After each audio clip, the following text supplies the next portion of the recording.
While hiking Mount Monadnock in New Hampshire recently, I took a trail I wasn't familiar with and proceeded to take one wrong turn after another on the way to the summit.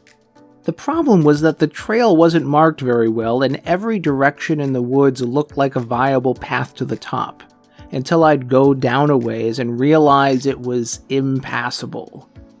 I did eventually make it to the top, but it took way longer than necessary. E-learning design can kind of be like climbing a mountain. There's one clearly defined end in mind, but there are many paths that can take you there. The challenge for e-learning designers is to guide and facilitate the learning experience in a safe and efficient way that allows participants the freedom to choose the path that's right for them, and in such a way that they don't get lost in the process. Sometimes having too many choices available can lead to confusion and paralysis, the opposite of what effective e-learning is supposed to do. We see this often in restaurants when we don't know what to order, and on Netflix when we can spend hours just perusing the vast number of options. Despite this, having a fair balance of choices available to learners can be effective for motivating them to engage with and persist in their learning efforts. Learner choice is important because not everyone learns the same way. Everyone has their own unique communication style, learners have different goals, and learners have different prior experiences. Embedding choices into your e-learning projects that speak to these points will help your learners gain a valuable sense of ownership in their learning journey. There are many ways to incorporate choice in e-learning design, and here are 4 suggestions that you may wish to consider. Number 1. Choice of media. Giving learners the choice of media they use to engage in and consume the learning content makes the content more accessible. Every learner is different and has their own preferred learning styles, so including a variety of media options is an excellent way of providing choice. Media varieties may include videos, podcasts, text-based resources, interactive modules, games, activities, discussion groups, or human interaction. This list is only meant to get you started. What other media choices can you think of?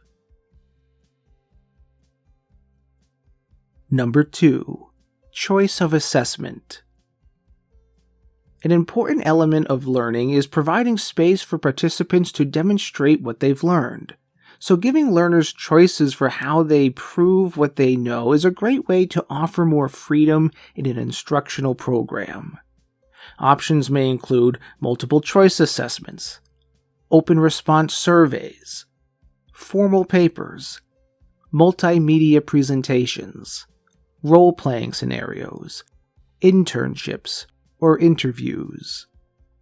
This list is only meant to get you started. What other assessment option choices can you think of? Number 3. Choice of topic. When participants have no choice over their learning topic, the learning experience lacks intrinsic motivation. Giving learners a semblance of choice in what they learn can go a long way for helping ensure that the content is relevant to their lives. While this may seem like a hard element to offer in much of the training world, if we approach it from a skills perspective, we can see how it can be applied. For example, learners can easily get frustrated when they are forced to take a course communicating material that they have already mastered.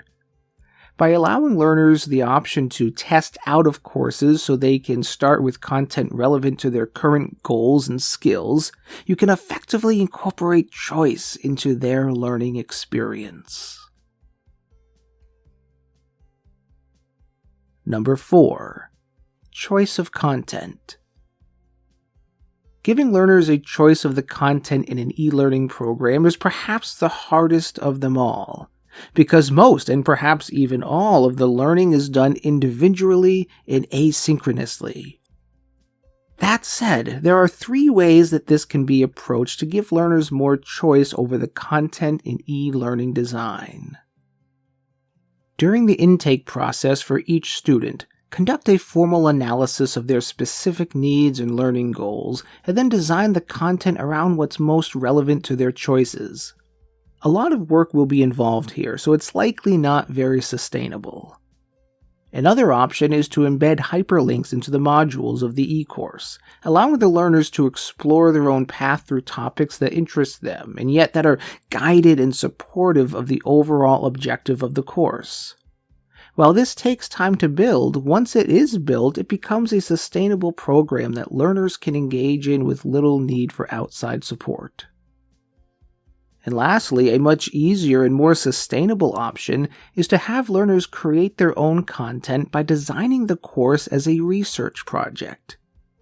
In this way, learners are given a learning objective topic and are then free to search for, gather, and collect the content that builds their understanding of the topic. They can gather their accumulated materials in user-generated wikis that can then be stored in a library for future learners of the e-course.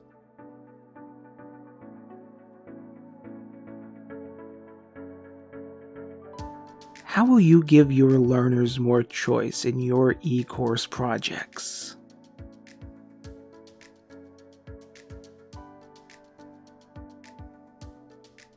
E-learning design is kind of like climbing a mountain. There's one clearly defined end in mind, but there are many paths that can take you there. The challenge for e-learning designers is to guide and facilitate the learning experience in a safe and efficient way that allows participants the freedom to choose the path that's right for them, and in such a way that they don't get lost in the process. By embedding meaningful choices into your e-learning projects, it ensures that learners can gain a valuable sense of ownership in their learning journey. To dive deeper into this topic and discuss your instructional design challenges, goals, and obstacles, schedule your strategy session today at #positivity.com/connect.